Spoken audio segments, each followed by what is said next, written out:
This is a Victorian workhouse, and the year is 1866. It takes 3 generations to build a family, and 1 winter for the state to take them apart, 1 wall at a time. This is your family, and this is that winter. It takes 3 generations to build a family, and 1 winter to lose it. This is the winter.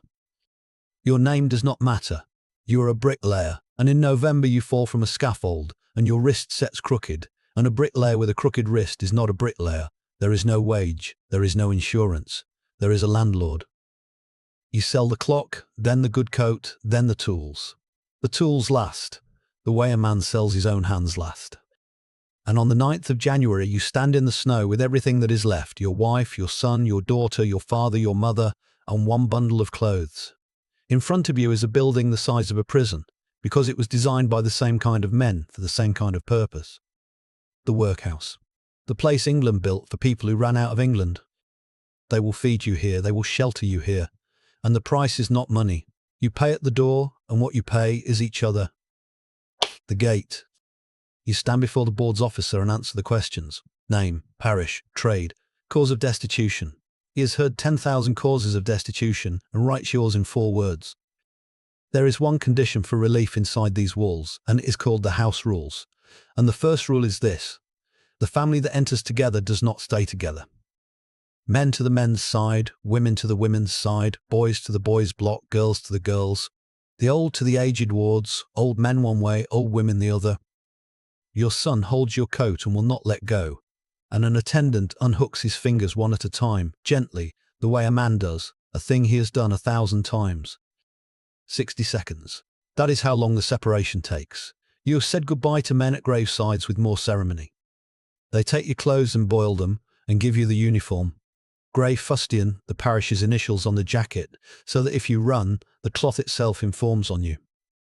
They crop the children's hair against the lice. Your daughter's plate falls on the flagstones, and the woman with the scissors sweeps it away with the others. There is a full basket by the wall. It is Tuesday. The basket is emptied on Saturdays. And the doors close. 4 different doors in 4 different corridors, on 1 family. From tonight you will live 100 feet apart, and you will not see each other's faces except 1 hour on Sunday, through the length of a chapel. The house. Learn the house, because the house does not learn you. 500 inmates. A master and a matron who rule it like a small cold kingdom. A bell that divides the day, rise at 6, pray, work, pray, dark. The same day, every day, sharpened at both ends. Meals are taken in silence. That is not a custom. It is a rule printed on the wall. And the wall is the only one allowed to speak. God is love, it says, in letters 2 feet high, over 500 people eating in silence. The food has a name of its own: skilly, oat gruel, thin as regret, bread you could sole a boot with, meat twice a week, boiled grey. It is calculated, truly calculated, by men with pencils, to be just enough to work on, and just little enough that no one would ever choose it. Because that is the secret of the workhouse, and you should hear it plainly. The misery is not a failure of the system.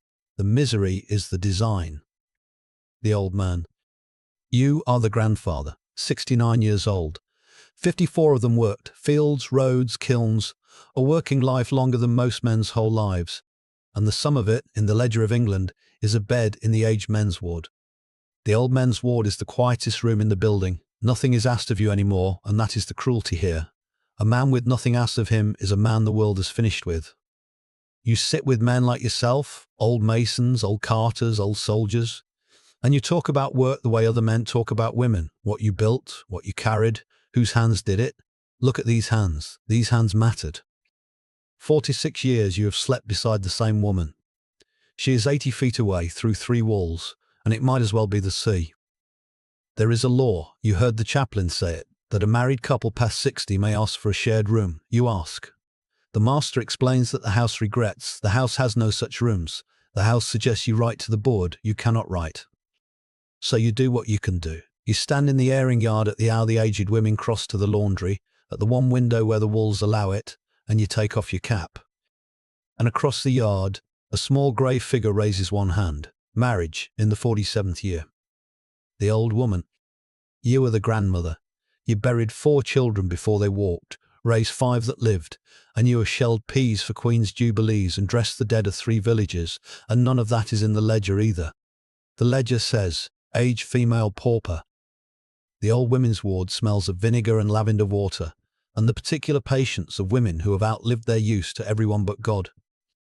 You keep the family in your head because someone must. Which ward each one sleeps in, who coughed in chapel, whether the boy is eating, you cannot reach any of them. But you keep the watch anyway, the way a lighthouse keeps it, seeing everything, touching nothing. Once a week, crossing to the laundry, you pass the men's yard, and an old man at the window takes off his cap to you. You raise your hand.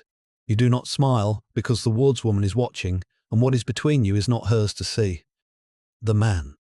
You are the father again, and your world is the labour yard. The able-bodied man pays for his family's shelter with his back. Stone breaking, a heap of granite and a hammer, and the stones must be broken small enough to pass through a grid, and the grid is the only honest thing in the yard. It cannot be argued with, flattered, or lied to. Or oakum, old tarred rope, picked apart strand by strand until your fingers bleed, to caulk the ships of an empire that has no other use for you. The overseer keeps the count. The man who breaks less than his quota answers to the board, and the board's answer is bread and water. And the man who still will not, or cannot, is charged as refractory, and there is a magistrate for that, and a cell after the magistrate. Your wrist screams by 10 each morning.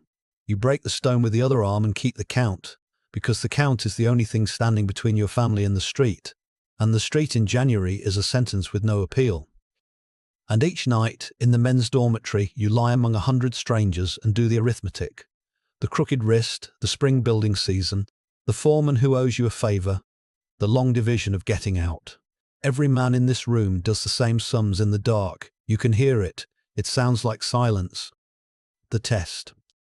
Here is the idea that built this building, and you should know its name, because it decided your family's winter, less eligibility. After 1834, the law of England said, relief shall exist, but the relief must be worse than the worst life outside it, or the poor will choose it. The workhouse is not a shelter that happens to be grim. It is grim on purpose, engineered, inspected, and priced.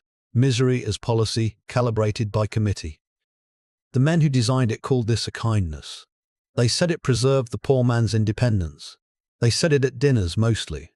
The word deterrent appears 400 times in the Commissioner's reports. The word child appears mostly in columns. And it works. God help it, it works. Half the poor of England would rather starve slowly outside than enter these gates.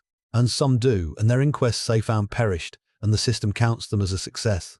Remember that word the next time a man with clean hands explains what the poor really need. The woman.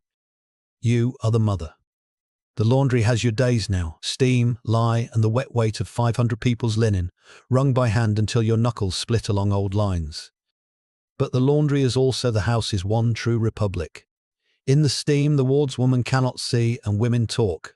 Who is sick? Who is shamming? Which attendant to stand away from? The laundry knows everything, and once a week the laundry carries the old man's cap lift to the old woman, and her raised hand back, folded inside the news like contraband.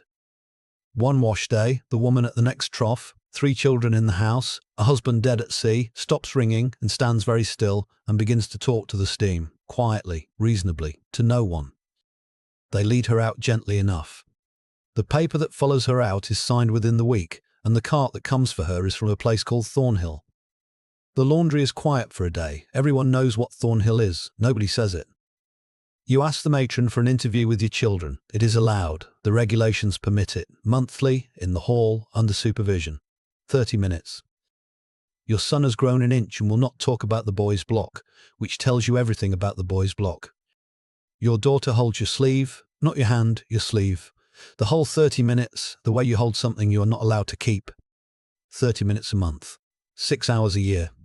You are being made into strangers on a schedule, politely, by the clock, and the clock is winding. The children. You are 9 years old, and you are the son, and the boys' block runs on older boys the way the mill runs on water.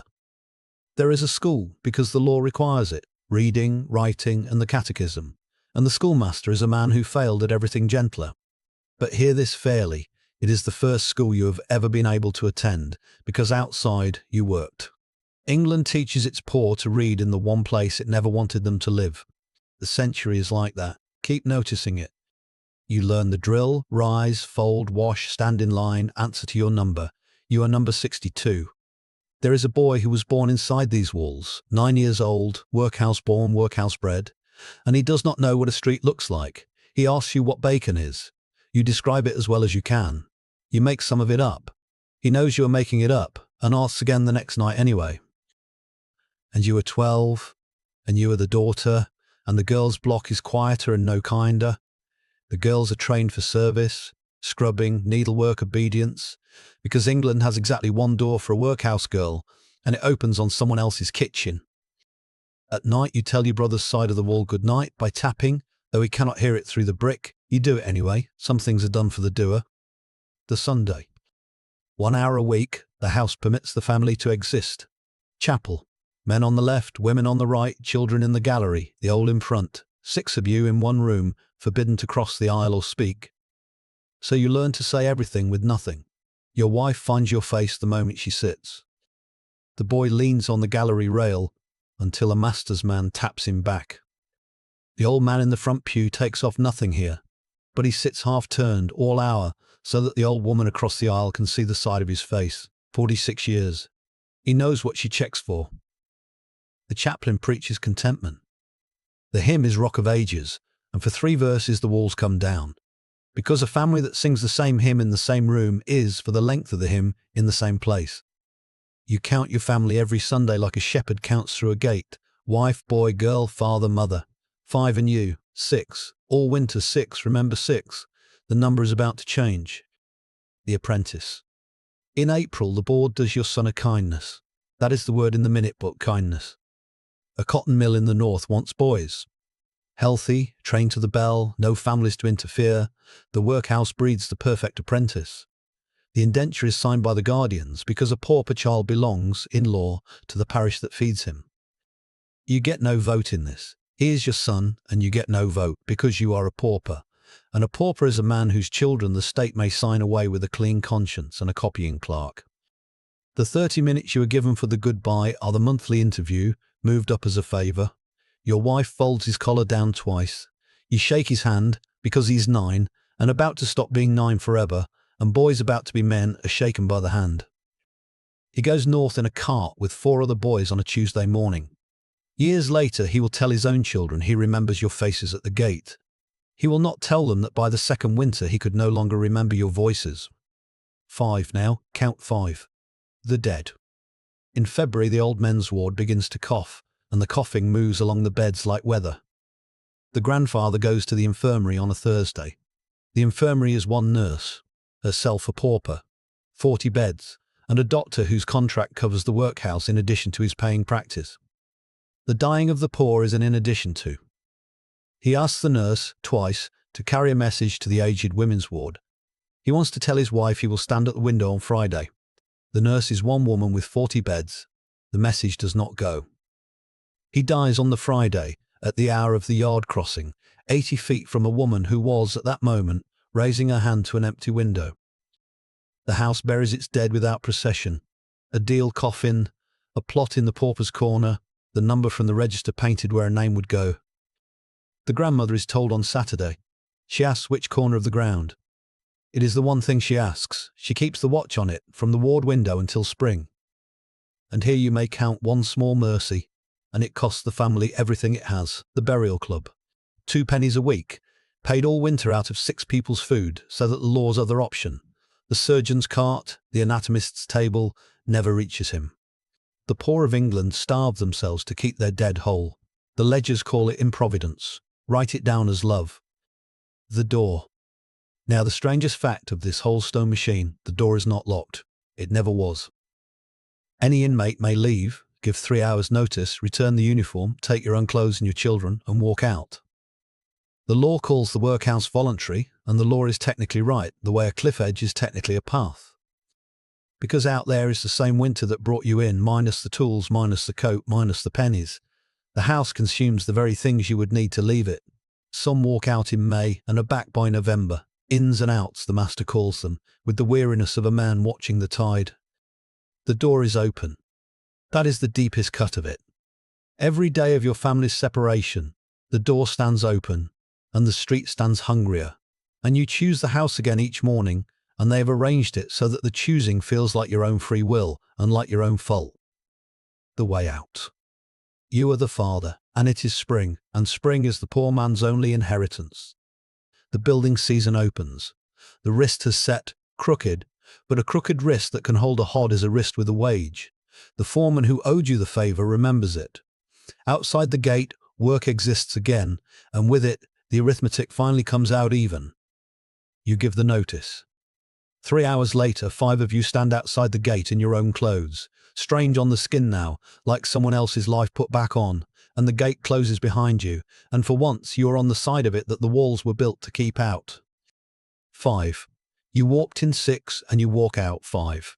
The boy in the north, bound till 21, and an old man in the pauper's corner under a painted number. The grandmother walks past that corner slowly and puts her hand once on the wall and then walks on with you. The watch is over. She carried it all winter. Lighthouses are like that. The house takes 11 weeks of a family and keeps a tithe of it forever. There are 130 of your son's letters ahead, and a daughter who will enter service and send home her wages like a soldier, and a woman who will never again let the rent fall 2 weeks behind, never once in 40 years, and will never tell her grandchildren why. Because every family has a room like this one somewhere, a locked winter, a gate never spoken of. You heard that said once about another kind of house, and it is true of this one too. And on the road south, at the turn where the workhouse drops out of sight, your daughter looks back once, you do not. A man who has done the arithmetic knows better than to look at what he almost paid. Someone is always standing at the gate. That is not despair. In the England you were born to, that is arithmetic. One family, sorted by age and sex into separate wards of the same building, so that being poor could be made to feel like a punishment. History is full of these gates. We are opening them, one family at a time. Subscribe, and no one gets forgotten twice.